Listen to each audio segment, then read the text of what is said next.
Sprinkles is already in the room, waiting for the students to arrive. He clears his voice to make a quick announcement. I want you all to know I feel something of a dog moment coming on, but I assure you, it's nothing to be afraid of. His cute little nose scrunches up and he begins to breathe quickly. He must be hungry. Reach for some old homework to give him as a snack. Dogs can be rather unpredictable, especially Sprinkles. Wait to see what happens. I'm gonna reach out and try to give him a snack. You reach in your backpack and grab some homework from last semester that you forgot to turn in. Sprinkles immediately goes for it and gobbles the sheet of paper like it's a piece of fresh chicken rawhide. I apologize for the outburst.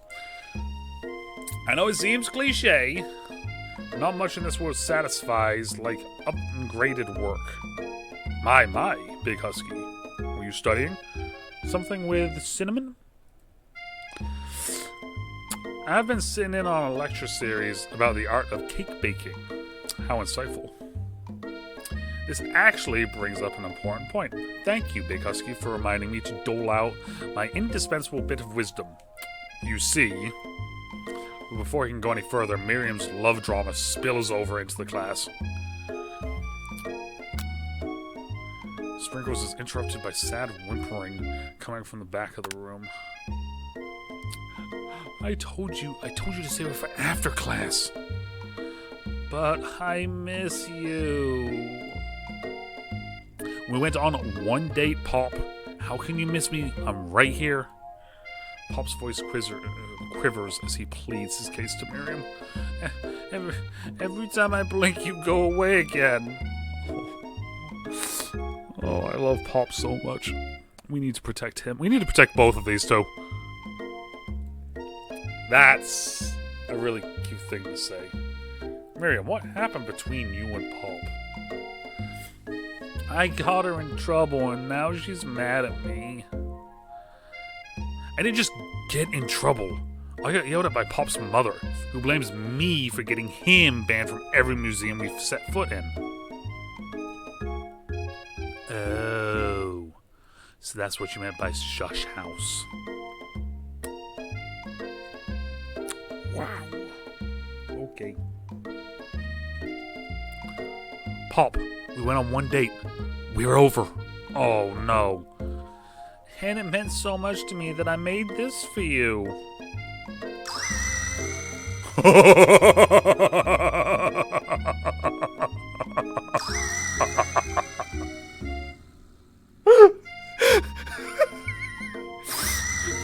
To go on arguing, Pop leaves his creation behind and runs out of the room. So we got pretzel, jelly, whipped cream, sprinkles, and an egg. Peas, corn. Nothing like a loud public breakup to cast a pall over the final day of school.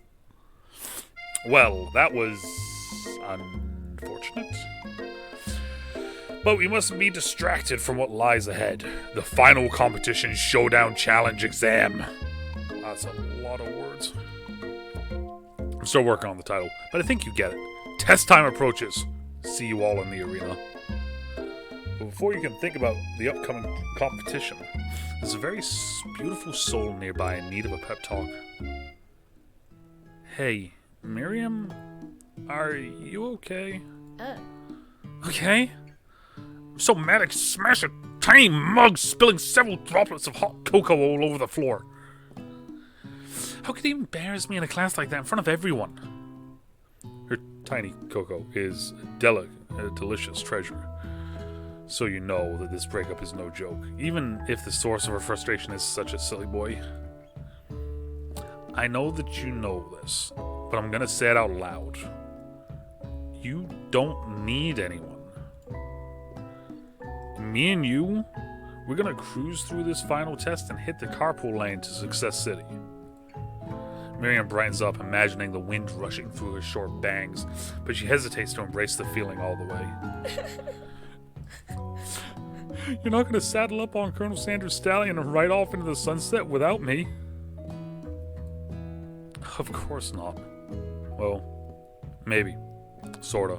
But I'm sure there's a pony out there with your name on it. and a big ranch big enough for both of us. Who else would we want to bring along? If it's not Pop or Clank or anyone else you meet today, tomorrow, or this whole year, so what? You're a special person who shouldn't settle for the first someone to show a little interest anyhow. Miriam gives you a big hug and wipes her tears from her cheeks. I should really review my menu for today. I'm gonna make a very special soup. And I bet the Professor Dog is gonna love it up. Oh, you were pep talking Miriam, you completely missed lunch, but that's okay, because you had a better idea of how to spend your time before your exam. You've decided to head to the arena early to practice a dish.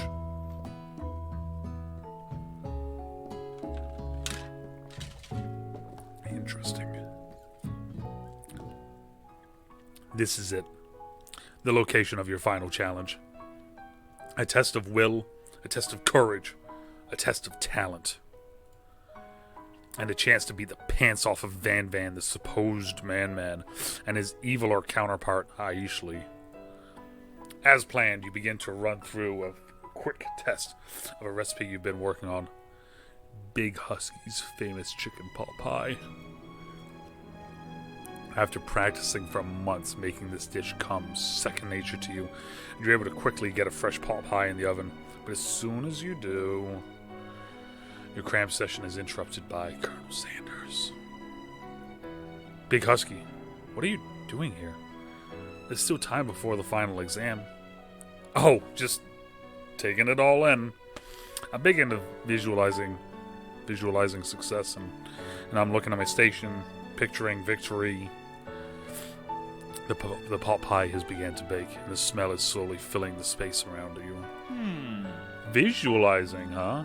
That's too bad. I was hoping you were here cooking something delicious.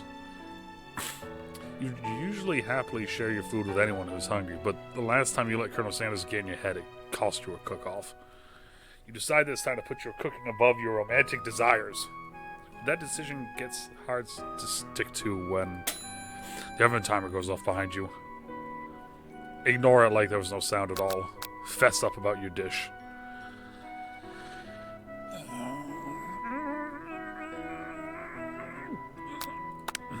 Okay. You got me. Doing a little bit more than visualizing.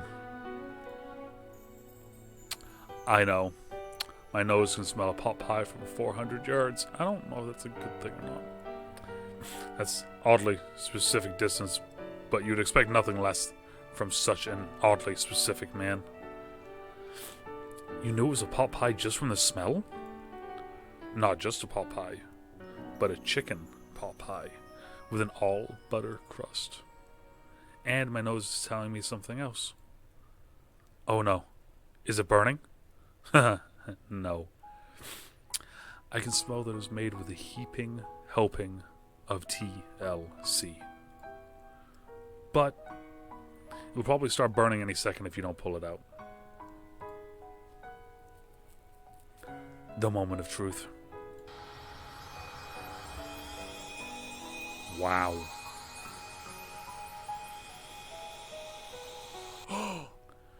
It's the best pot pie I've ever tasted.